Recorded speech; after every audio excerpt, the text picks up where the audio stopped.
Graças a Deus. Anda para o tempo determinado, mas se apressa para o fim, e não enganará. Se tardar, espera-o, porque certamente virá, não tardará. Essa profecia fala da vinda de nosso Senhor e Salvador Jesus Cristo. Sabe, na época de Sodoma e Gomorra, na época do dilúvio, aquelas épocas que não são diferentes, que não foram diferentes do que é a época de hoje, porque prostituição, violência, tudo que existe de ruim, de nocivo, de perverso, de pecado, de injusto, de cruel, de mal, do inferno mesmo, é o que nós temos visto nos dias atuais. E isso foi também nos dias de outrora, especialmente nos dias que antecederam o dilúvio. Jesus fala isso. Jesus fala isso lá em Mateus capítulo 24. Que os dias que antecederam o dilúvio, as pessoas casavam e davam-se em casamento. Quer dizer, as pessoas se relacionavam sexualmente, as pessoas ficavam umas com as outras, não havia aquele espírito de ordem, de disciplina, de casamento, porque quando se trata de matrimônio, casamento, nós estamos tratando de ordem. Você casa, as pessoas casam porque elas querem colocar suas vidas em ordem, elas querem disciplinar suas vidas, elas querem ter o seu marido, querem ter a sua esposa, querem ter a sua família, os seus filhos, querem ter a sua casa, querem trabalhar lá fora, quando chegar em casa encontrar sossego, paz, tranquilidade, ter a caminha, a sua roupinha limpa, lavada, passada, ela quer a sua comidinha feita em casa, enfim, ela quer sossego. Então, quando a pessoa tem esse objetivo de casar, ela naturalmente está querendo disciplinar a sua vida. Ela quer fazer isso. Naquela época que antecedeu o dilúvio, não havia isso. Somente Noé tinha essa disciplina. Somente Noé era o homem justo. Somente Noé encontrou graça diante dos olhos do Senhor. Então veio o dilúvio e matou a todos. Ora, Jesus fala da grande tribulação, os anos que virão de grandes tribulações. E é sobre esse assunto que nós estaremos tratando neste domingo em todas as igrejas universal do Reino de Deus. Este domingo, como só ia acontecer, todos os domingos, ao cair da tarde, às 18 horas, nós teremos o estudo mais aprofundado do livro de Apocalipse. É por isso até que texto sagrado diz que bem-aventurado aquele que lê, e aqueles que ouvem.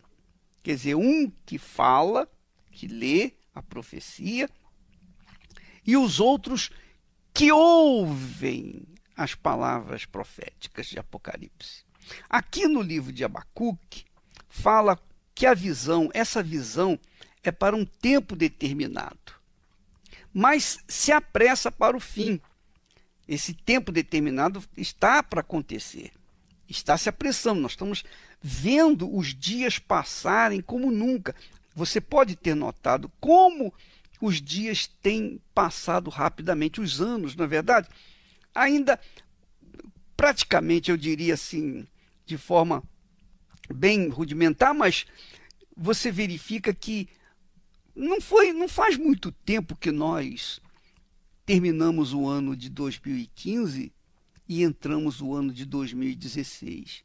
Agora nós já estamos no final do ano e entrando no ano 2017. Quer dizer, os anos, os meses, os dias, as semanas estão correndo, estão acelerando os acontecimentos. Então, a visão apocalíptica, ela se apressa para o fim. E diz aqui, não enganará. Mas, se tardar, espera-o. Espera-o. Então, se a volta do Senhor Jesus tarda, vamos esperá-lo. Vamos aguardá-lo. Vamos ficar atentos para que não sejamos pegos de surpresa, assim como foram as 5 virgens nécias, que foram pegas de surpresa e ficaram para trás. Jesus fala isso na profecia de Mateus 24, que naqueles dias 2 estarão no campo, uma será tomada e a outra deixada. E diz mais, orai para que isso não aconteça no inverno. E disse mais, ai das que estiverem grávidas. Jesus alerta as grávidas. Ai daquelas que estiverem grávidas. Por quê? Numa gravidez, a pessoa ela perde a sua força. Ela perde a sua força de lutar, de combater o mal, de prevalecer, porque ela tem uma criança dentro de si. Quer dizer, a força dela fica dividida. Então, minha amiga, meu amigo ouvinte, são sinais, são palavras que sinalizam a volta de nosso Senhor. E eu tenho certeza absoluta que estes dias que estamos vivenciando hoje são dias dificílimos e serão piores cada vez que passa. O diabo sabe que os seus dias estão contados. Ele sabe que Jesus está às portas. Ele sabe que o Senhor Jesus vai arrebatar a sua igreja. Mas que igreja? A igreja universal? A igreja fulano de tal, Beltrano, Cicrano? Não! A igreja do Senhor Jesus é composta por pessoas que fazem parte do corpo do Senhor Jesus. Pessoas que foram nascidas do Espírito Santo. Não são pessoas que estão vivendo dentro das igrejas, não. Mas são pessoas que tiveram uma experiência com Deus, que nasceram de Deus. Nasceram de Deus, por isso podem chamá-lo de Pai. Meu Deus e meu Pai. Quando a pessoa não nasce do Espírito Santo, então é óbvio que ela não tem condições de chamar Deus de Pai. Ela o chama de Deus, porque ela não o conhece como Pai. Ora, minha amiga, meu amigo ouvinte, nós estamos tratando desse assunto da volta do Senhor Jesus diretamente do Templo de Salomão para todas as igrejas universal do Reino de Deus. E você, em algumas igrejas, alguns templos, você vai poder acompanhar daqui, diretamente daqui do templo. Outras não vai dar porque não tem estrutura para alcançarmos assim. Mas o pastor vai estar orientando, porque todos os pastores da Igreja Universal do Reino de Deus, os titulares, os bispos, estarão conduzindo essa reunião, inclusive com aulas preparadas para passarem para o povo. Quem quiser aprender, quem quiser se instruir, quem quiser se armar, quem quiser se precaver, então vem. Quem não quiser, paciência. Mas isso aí nós vamos fazer de forma bem clara, transparente, numa linguagem atual, bem simples, para que todos entendam que o nosso Senhor Jesus Cristo está às portas. Está às portas. E bem-aventurados são aqueles que ouvem, aqueles que esperam, que aguardam a volta de nosso Senhor Jesus Cristo. Eu espero, minha amiga, meu amigo, que você seja uma delas, que você seja uma dessas pessoas que venha se engajar nesse corpo, que venha ser parte desse corpo, que é o corpo da Igreja do Senhor Jesus. A igreja do Senhor Jesus, a igreja amada, a noiva que vive limpa, lavada, purificada e veste roupas, vestiduras brancas porque foi lavada no sangue do Senhor Jesus. Portanto, essa é uma mensagem que eu levo para todas as pessoas interessadas. É claro que a maioria não está interessada. A maioria está interessada em bênçãos, em favores de Deus. Não estão interessada nas coisas proféticas, nas profecias. Mas aqui está escrito, olha, porque a visão é ainda para o tempo determinado, mas se apressa para o fim. Se apressa para o fim. E quando a Bíblia fala se apressa, é porque se apressa. Vem rápido. E diz mais, vem e não enganará. Porém, se tardar, se essa visão tardar, se essa profecia tardar, espera, porque certamente virá e não tardará. Graças a Deus que nós estamos chegando ao fim, que as injustiças serão esmagadas pela justiça, o Senhor da justiça. E quem ama a justiça verdadeiramente está interessado em ouvir e colocar em prática as palavras proféticas que nós encontramos em Apocalipse. Graças a Deus. Oi, Bispo Macedo, meu nome é David.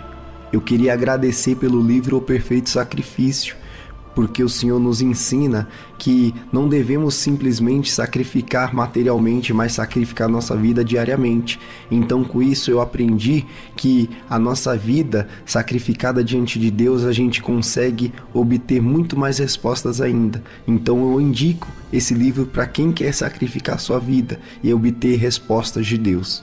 Por isso eu agradeço por esse livro que me ajudou bastante e eu creio que ajudará muitas outras pessoas que estão necessitadas. O livro O Perfeito Sacrifício, do Bispo Edir Macedo, está disponível nas melhores livrarias. Ou adquira agora, com rapidez e segurança, para entrega em sua casa, através do site arcacenter.com.br. arcacenter.com.br. Graças a Deus. Vamos ouvir agora testemunhos de pessoas que foram agraciadas com o Espírito Santo, foram bem-aventuradas. Ouça esse testemunho. Meu nome é Aparecida, tenho 35 anos. Bom, antes de eu receber o Espírito Santo, tive uma infância muito perturbada. Era filha de pais separados, vim para São Paulo com 4 anos de idade, fui criada na casa dos meus tios. Lá sofri muito, fui tratada muito mal, era feita assim de escrava, me sentia assim muito inferior, chorava muito, tinha muita depressão. Na casa da minha tia que me criou, ela tinha 2 filhos que era dela mesmo de sangue. Como a filha dela era alcoólatra, então tipo assim, ela tinha muita raiva de mim, porque a minha tia me tratava assim com carinho e eu acho que ela não gostava, porque ela tinha muitos ciúmes. Eu ficava muito triste, que eu via todo mundo com uma família feliz e eu não tinha os meus pais por perto. E eu não aceitava aquilo. E sempre ouvia as vozes, você não é ninguém, tá vendo? Ninguém te quer, nem o seu pai, sua mãe te quis. Então foi onde eu tentei primeiro o suicídio, tomando uma cartela de remédio, de comprimido na época. Só que não adiantou nada. Fui pro médico, né? Minha tia me socorreu, fez uma lavagem estomacal. Aí ela falou assim, mas por que você fez isso? Eu falei assim, porque eu não vejo sentido na vida. Ela falou, mas você não pode, você é nova. E da segunda vez, foi quando eu vindo do colégio, me joguei em cima de um carro. E minha colega foi e me puxou. Na hora que eu ia me jogando assim, ela foi e me puxou. Até que eu no colégio estudando, conheci um colega meu, que era da igreja. E ele, sabendo dos meus problemas e tudo, ele falou assim, Cida, vamos lá conhecer, lá é muito bom, é um lugar diferente, é um lugar onde você vai sentir paz, e Deus vai tirar tudo isso, esse vazio que você tem dentro de você. Aí até que um dia eu fui com ele, numa sexta-feira, aí nessa reunião, cheguei lá muito triste, chorando, um vazio, até que eu ouvi a pregação do pastor naquela noite. e falou que tinha solução para o meu problema. Aí quando terminou o culto, o obreiro me levou até esse pastor e ele conversou comigo. Ele falou assim: olha, dona, a gente está aqui para ajudar a senhora. Tem solução para o seu problema. A senhora não pode falar que não tem, porque tem sim, existe a solução, e essa solução é Jesus. Se a senhora fizer tudinho o que eu estou explicando para a senhora vai ver que a senhora vai se libertar, e principalmente esse ódio que a senhora tem. Aí eu comecei a frequentar mais os cultos, comecei a me envolver mais com as coisas da igreja. Quanto mais eu me envolvia com as coisas de Deus, mais eu comecei a buscar, porque não adiantava só eu ir lá, orar e não fazer nada. Então eu comecei a me envolver mais com as coisas de Deus, estar presente. E comecei a orar, a buscar, a dobrar mais o meu joelho, a orar mais, a fazer jejum e pedir para Deus: Deus, eu quero receber o Teu Espírito Santo, que eu não aceito estar na igreja, mas não receber esse Espírito que todo mundo fala, que é uma paz, que é uma alegria, que transforma, que muda. E me lembro como se fosse hoje. Eu recebi o Espírito Santo numa reunião de sexta-feira. Daquele dia em diante que eu recebi o Espírito Santo, eu comecei a ter paz, comecei a ter alegria. Aquela velha parecida que era nervosa, que era irritada, aquilo dali mudou. Comecei a ser diferente. Eu comecei a ter paz, comecei a dormir que eu não dormia. Então, assim, tudo foi mudando aos poucos. Às vezes eu passava por certas situações que eu respirava, aí eu até falava: nossa, eu mudei mesmo. Porque antes eu fazia isso, antes eu gritava, xingava, já ia para cima. Hoje não, eu respiro, penso antes de agir. Mesmo tendo o Espírito Santo, a gente passa sim por lutas, por provações, por dificuldades. O Espírito Santo, ele te mostra o caminho a seguir, ele te mostra o que é certo e o que é errado. Ele fala para você: ó, vai por esse caminho, que esse caminho é o certo. Eu sou grata a Deus, porque se não fosse hoje eu ter conhecido a presença dele, eu não estaria aqui. Meu nome é Ana Paula, tenho 32 anos e vim de uma família conturbada. Meus pais se divorciaram quando eu tinha uns 13, 14 anos e eu, por ser a filha mais velha, então eu tive que ajudar minha mãe em relação à casa, em relação às irmãs e tudo. Nessa fase eu tinha uns 13, 14, 15 anos. Até os meus 16, 17, ainda ia à reunião de escola delas, tudo. Então, por assumir essa responsabilidade com pouca idade, eu tive dificuldade de relacionar com pessoas, de ter amizade. Então, eu não gostava de balada, não gostava de sair, de curtição, de nada disso. Então, eu me retraía e gostava de ficar sozinha, em casa mesmo. Não gostava de curtição, de balada, nada disso. Mas eu conheci uma pessoa no decorrer desse tempo e namoramos, noivamos, e quando a gente estava nos preparando para o casamento, ele veio a falecer. Então, para mim, foi o meu chão. Tenho uma tia que ela é da Igreja Universal, e quando isso aconteceu, ela me convidou, e mesmo assim eu ainda resisti e tentei preencher esse vazio de outra forma. Então eu passei a viajar. Ali eu já estava trabalhando, minhas irmãs já estavam maiores, e aí eu pensei que se viajando eu poderia passar esse vazio, passar essa tristeza, passar essa angústia. Então fui conhecendo vários países e eu vi que isso não adiantou de nada, porque foi legal, foi momentâneo, mas isso não substituiu o vazio que eu tinha, né? Então aí eu aceitei, e nisso minha tia sempre insistindo no convite. Aí eu conheci também outras pessoas que eram da Igreja Universal e me convidavam, e eu aceitei vir para a igreja. E ao chegar ali na reunião, foi como se o próprio Deus estivesse falando comigo, né? Então, quando eu cheguei e ouvia o que foi falado, o que o homem de Deus falou, então para mim foi como se o próprio Deus estivesse falando: vem, minha filha, que eu tô aqui. Saí da reunião aliviada, saí leve, mas ainda assim havia aquela inquietude que era o Espírito Santo, né? A partir dali eu passei aí nas reuniões, então eu ia quase que todos os dias da semana.